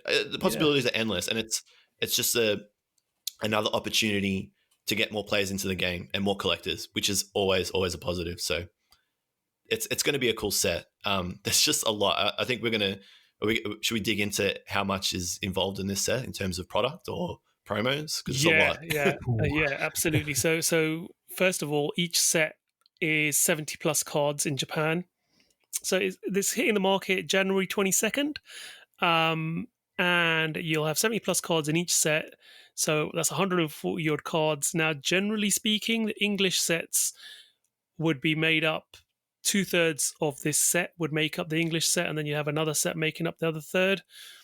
So this is going to be the bulk of the English set, which is obviously going to be battle styles when it comes out. But so that'll be interesting to see if they add another set in there or not, because battle styles is confirmed to be over 160 cards as a base second year sort of set. Yeah. And this is going to give us easily 160 cards with the full arts and everything. So they might just utilize these two sets to make that one set for a change, rather than having one of the other subsets incorporating cards in there as well. So that's interesting to start with. And then we have, like you say, there are numerous products coming out as well. So should we talk about the Japanese stuff? Maybe let's talk about the English first, because it's the easiest. The Japanese stuff gets quite involved. Okay. So the English products coming out, we've got obviously on the day, I think we've got obviously booster packs. We've got the ETB. Let me see if I can bring this all up. Yep, Zakariya, do you want to talk through this one? I think. Yeah, why not? Yeah, go for it. Sure. We've got the usual stuff we'd expect from a set release, haven't we? Yeah, no new style products. What is missing are theme deck products. That's true. Yep. So potentially, like I told in the previous podcast, when the V battle decks were revealed, I was hoping that team decks will be replaced with that product. Yep.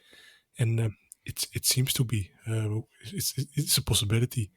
I don't confirm they are discontinued or replaced, but yeah, they are not at the distributor right now. So yeah, I'm very excited. Finally, we have something very cool coming. V team decks. So I think that's a huge plus and upgrade from the old style, the current style we have, with only one regular cracked ice hollow in there. I think it's a massive jump, and I think they've probably learned from Japan. Yeah, I think so. Yeah, because we've seen how successful, first of all, the GX decks were. That month that the GX starter decks came out in Japan caused sales to surge by 400%, I believe it was. And then we had the famous card drought of 2018 in Japan, didn't we? And the queues for set releases were insane. I think when Ultra Shiny GX came out soon after that, the queues were literally a mile long into the Pokemon centers. Yeah. Metro Station. Yeah, up to the Pokemon Center. Yeah. Yeah, there's a photo, isn't there, from Braish Gaming that he took when he was there. He was out there. One of my friends, Dora Bazora, she was like panicking trying to get sets and sitting in a tube station because the queue was that far. So yeah, it was crazy times. And even then, ever since then, when the V starter decks come out as well, the success of them has been huge because you got a 500 yen product, which is great value, and you can get cards out of there and make mash them up and make decks, and just as almost like they use them as pre-release tournaments almost as well. You go there, you use a sealed deck, you play with it, and you win promo cards. So I think we've missed having such solid decks with desirable cards in them, as you've said. Getting a shatter foil of a regular holo, that's great, but if a kid walks into their supermarket and sees a deck with a V card in it of a Pokemon they really like, they're like, oh my god, I can get a V card straight away, by buying that deck. It makes it a lot more desirable. And it just makes it a lot more powerful and playable. You can go to your Pokemon League and potentially mix up some cards, and you've got V cards and potentially VMAX decks coming out that you can just mix and add. Yeah. And I think, if I may, as a professor myself, Yep. hey, you need to buy a team deck, but everyone plays GX or V cards. Yeah, and you need to buy packs for. No, I think that's wrong in my opinion. Yeah. Of course, from business standpoint, is ideal indeed. Hey, you buy a team deck and buy a bunch of packs and come back. Yep. I think including it's not, the Venusaur and Blasters aren't very playable cards. It's a little bit on the basic side, and that's perfectly fine. You need to learn how to play this game, and many decks include some ultra rare cards. Yeah, give it to them. What does it matter? Yeah. It's like it isn't a staple card, so it's amazing. And indeed, the V started deck cards in Japan. That's insanity level of of product marketing for like. If you buy 2 decks, which is even less than a theme deck here, I think you can buy 3 decks for the price of 1 team deck. You have literally a consistent deck, even if it's not competitively good. You can still buy. You can still create a deck for less than $15. It's insane. Absolutely. And that's why I'm happy they could potentially be replaced as V team decks.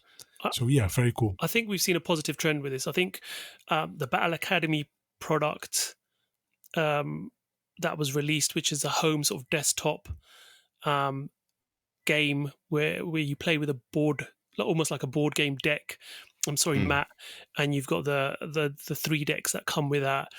You've had the Trainer's Toolkit. You've had the League Battle decks.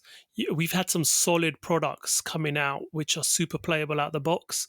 And I think with the V decks now, we're getting more of those products, which are great for kids who are starting the game and want something. And you've got different levels of it now, whether your Battle Academy beginner's level, the League battle decks are more pro level. So you've got stuff that you can pick up, learn, and then move on to the next level, So I think it's really, really good what they're doing. And doing away with the generic theme decks is a positive sign, I think.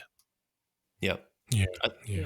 I think in terms of spec, because we haven't seen what V cards will be in those theme decks, have we? These decks, have we?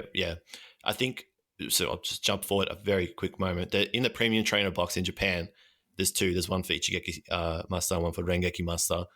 You get a promo, or you get a premium trainer box exclusive Urshifu V for the respective set.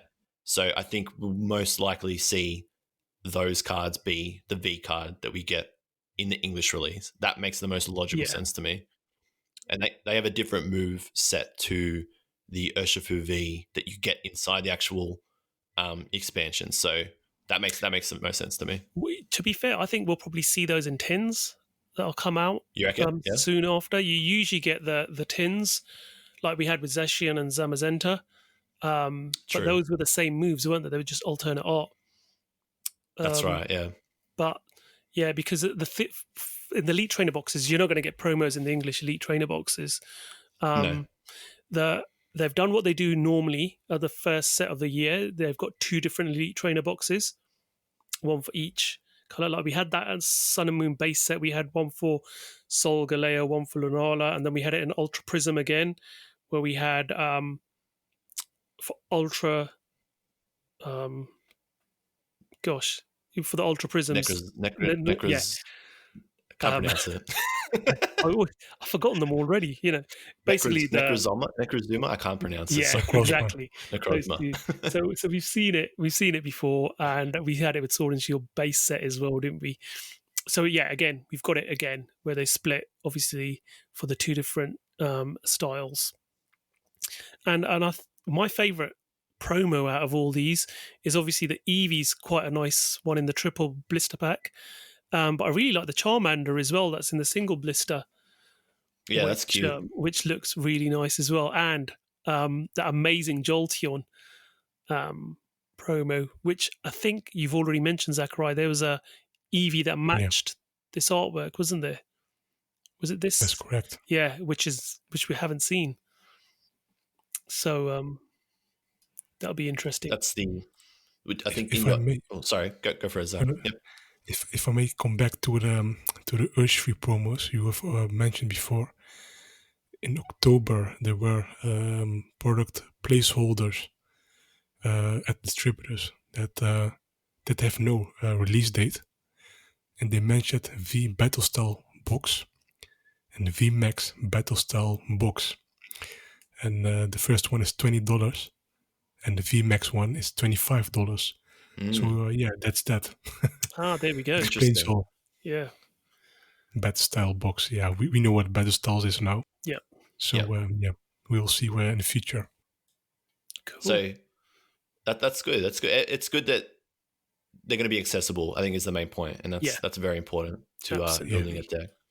With the ETBs, it looks like you said, there's no promo in them. It's just energy cards, 8 packs. It's just standard set ETB. Sleeves, it's not a special set one would have 10 packs and a promo, but this is just a standard release set cycle. So it's what you'd expect in your standard release cycle. ETB, your player's guide, 8 packs, some sleeves and dividers, and appropriate coloured dice and damage markers.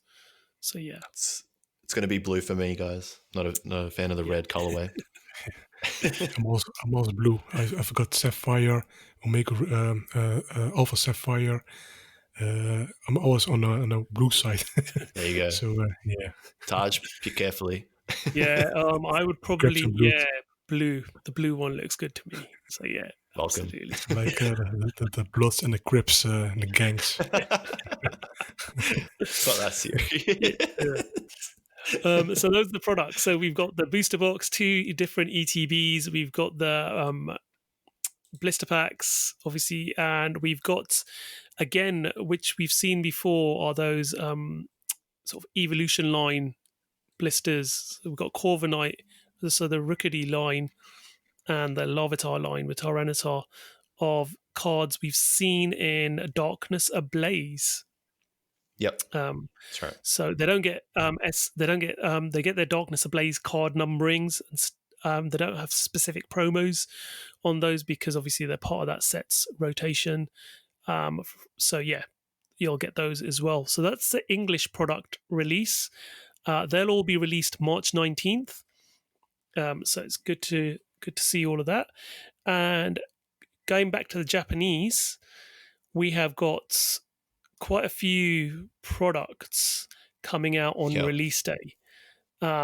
So a lot of the merchandise has been released. It was put up on PokeGuardian yesterday. So we've got the corresponding deck boxes, which you're guaranteed to see for each set. The sleeves that match those deck boxes. We've got the wide storage box. We've got the nice plastic storage box, which I love. I've got a couple of those from Sword and Shield base set. They're fantastic and stackable. You've got the A4 folder, which usually comes with 9 pocket pages.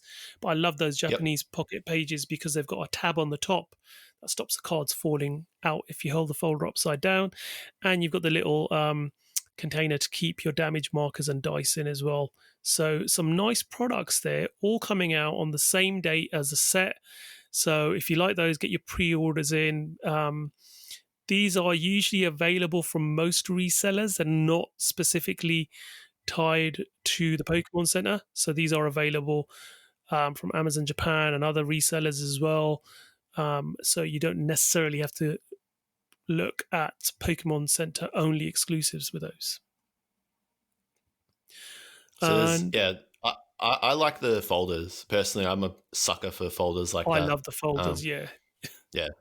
I think you're the same as me. We love just the art on full display, no interruptions. Just they're really nice. Again, the Rapid Strike one, it's got its hooks into me. I can't get over it. So, but I'm assuming that the folder design is one design with one on either side.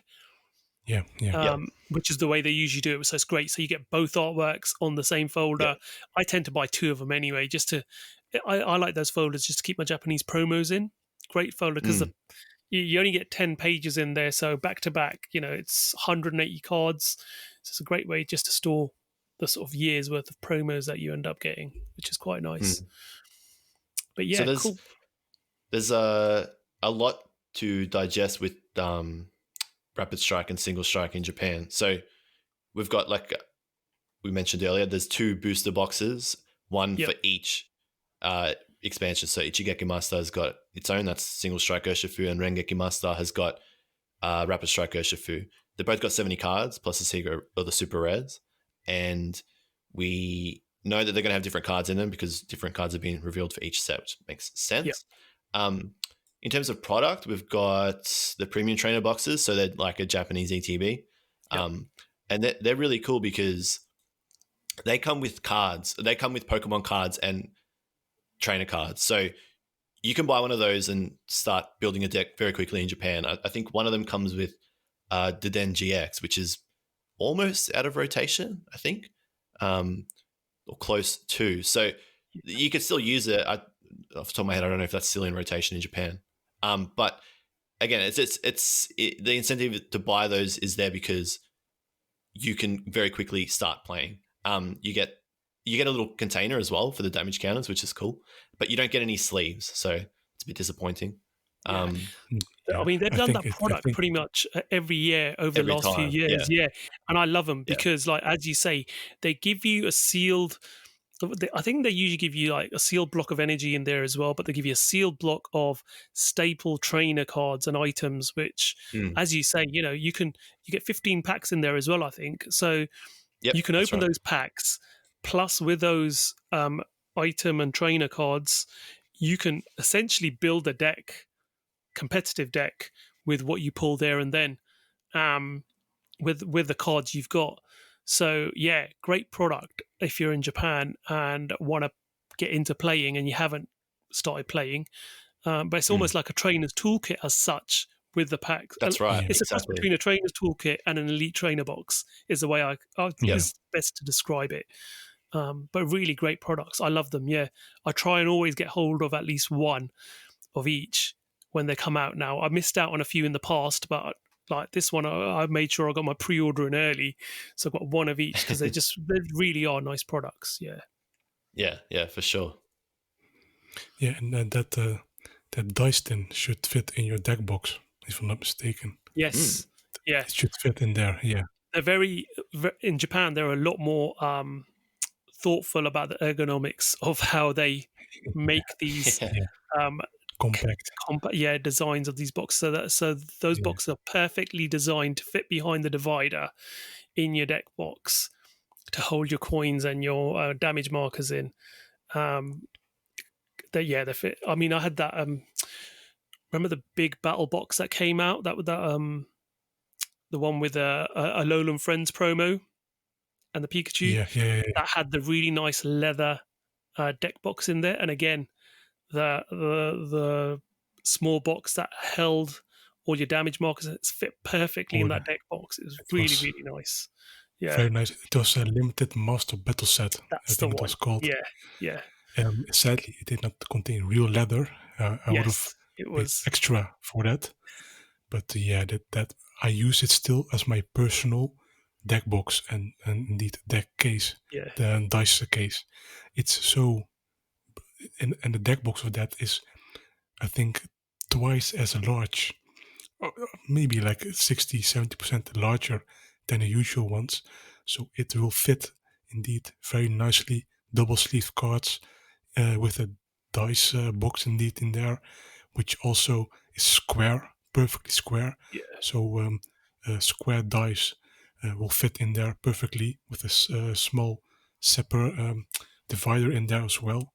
And a tab that will hold your GX marker yeah, it's just Japanese thought on Yeah.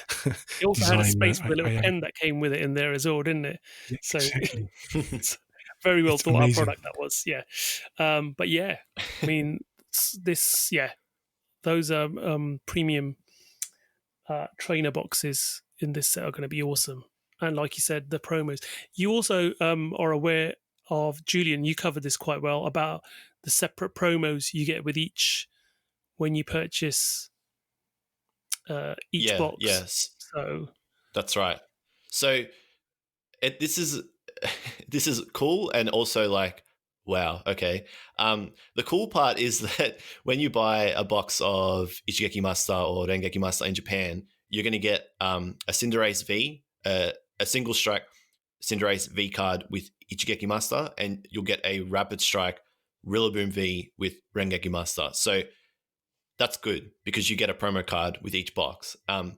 You're also going to get a ticket with that purchase, right? And that ticket, you've got to hold on to it because that ticket lets you get the VMAX version of the corresponding card in March when Matchless Fighters releases. So you've got to hold on to that ticket, and then when you go to a participating store, so like a Pokemon Center or a Pokemon Gym in Japan, and noting that this is all Japan exclusive, you take that ticket, you buy 10 booster packs of the next expansion, you'll get the corresponding Cinderace VMAX or Rillaboom VMAX. Now, those Pokemon cards have different move sets, so they're different cards, and they're going to have different. Well, the V cards have got different illustrations. The VMAXs will too. It's crazy, but it's cool. So, yes. if you're in Japan, definitely try and get them. They're going to be highly coveted promo cards, I think. Yeah. If I may add to that story, I think the image showed that the VMAX versions will be Gigantamax versions. So that would be a first to Right. the TCG. So Oh. before that, we only had the Dynamax starters. So yeah, that will be very interesting. So if they're world first, this is going to get, it adds another level to it. It's one. Absolutely. I wish it was. I wish it was available outside of Japan, and two, I wish it was easier. Yeah, this is only I think only in Japan campaign. Hmm. Like this would only be indeed manageable in Japan only. Yeah. And I think in the rules I did not check very good, but I think there were criteria. If your ticket has been dirty or something, we will not accept it. Correct. That's only details you only see in Japan. Yeah, exactly. Make sure you put that ticket into a penny sleeve and a top loader and look Yeah, after exactly. it. But the other thing is, when you buy one of each box, so you'll get your two promos, but then you'll get a promo of the Honey full art supporter as Correct. well, with the dual stamps on it, which I'm looking forward to. As you all know, I like to collect my full art supporters, and I'll probably be aiming to get a page of this as well, like I did with Hop and Pokemon Center Lady. So yeah, looking forward to that as well. This will be a good one. And also, before I forget myself, in battle styles, Mimikyu V was confirmed. Yes. That was not part of the Japanese story. Interesting. So very interesting because it has a fan base, Mimikyu V. So if special cards will come in S5, which I think it won't be, I think that would be introduced in S5a. I don't think it will be in the Japanese S5. I think it rather will be a promo card, like maybe a gym promo in Japan or S5a, something like that. I don't expect it in S5 Rapid Strike and Single Strike Master, but I could be wrong. We don't know the complete set list yet, so time will only tell. So yeah, that's that. And what else have we got, Taj? We've got the promo set too as well. Yeah, we've got the Karina double That's box that we usually get as well. So usually with the main set in Japan, the Pokemon Center like to release a double box quite a nice premium style big box that you can store your cards in. It has 2 booster boxes in there. It has sleeves and a deck box as well. And these are sort of standardized square boxes. So if you've got the previous ones, these stack up quite nicely for you to store your cards in. They're quite durable as well. And I think once you've taken the booster boxes out, they have a divider in there as well that you can put in. So you can then have 2 lines of cards to store your spare cards in, essentially. Yeah. So really nice product. Comes out same day as everything else is, 22nd of January, 11,000 yen. But yeah, I think it's very good value. I think just to get this box, the sleeves and the deck box for Karina alone, similar to in the past, we had Erica in one of them as well, didn't we? I think we had a few. Leon. Sorry? Leon with Leon was in one of them as S4 well. Yeah, so recently. Yeah. we've had some really, really nice ones in the past, and the sleeves and the deck boxes are exclusive to these boxes, so they are very sought after because these are usually limited print. So they are not available soon after the set comes out. They very rarely reprint these. But saying that, they've reprinted a lot of stuff recently in Japan and apologized about initial numbers. So we could see this maybe getting a bigger print run than we've seen in the past, but definitely worth trying to obtain if you can, if you like the artwork, which looks stunning, by the way. Absolutely. Yeah. And if you haven't ever bought a promo set, you'll be very surprised how durable the card storage box is. So the box itself the box that the product is in. Let me start that again. The box that the product comes in also functions as the card storage box, and it's very durable. So it's very high quality. Japanese card storage boxes. I mean, you look at them and you think, oh my god, it's a cardboard box. It's such a waste. They've put this artwork on something that's going to deteriorate. They don't deteriorate. These things are built like solid. They last for years. And they are very, very durable. The plastic, I mean, the coating they put on these cardboard boxes, this glossy coating, doesn't wear, doesn't scratch easily. As long as you look after it and you don't deliberately dink things into it, you're not going to get dinks and marks too easily. They are very nice storage boxes, definitely. And a great way to store your boxes because they're breathable as well. So your cards are getting air. So yeah, nice product. Yep. So yeah, I think we've covered everything. Was there anything we've missed, guys? I'm not sure. I don't think we have. I feel like we've covered everything. It took a while, but we got there. We got there. It's a very long podcast, but there was a lot to cover. So thank you very much, everyone, for listening. Thank you, Julian, for joining us today. It's been absolutely amazing having your insight and your knowledge, and obviously you bring a lot to the table as well, especially with your knowledge of Japanese. So it's been fantastic having you on board today. And Zakariya, do you have anything you want to add before we go? Yeah, Julian, where can we find your content online? You can find me at YouTube, so youtube.com/okJLUV. You can find me at Twitch as well, twitch.tv/okJLUV, and Twitter, yet again, is /okJLUV. So that's my handle. But yeah, come and check it out. I mean, the whole reason that I've started making videos and streaming is because I just want more people to learn and get around what is a very, very amazing set of cards. Japanese cards are fantastic. Taj, Zakariya, I know you already know it. A lot of listeners probably do too, but if you've ever thought about it, check them out. The quality is insane. The presentation is insane, and they're fun. And I just want more people to understand them and learn about them so that more people can enjoy them and there's more people to trade with, and there's just more appreciation. So it's the original. That's right, it's the original. But thank you so much for having me on. It's been awesome. I really do appreciate it. It was excellent to chat with you guys. So thanks. You're welcome. Yep, it's great. It was great having you. Thanks. So, thank you, everyone. I hope you've enjoyed the podcast. I will be back soon for another one. And take care of yourselves until next time. Goodbye. Goodbye. See you guys.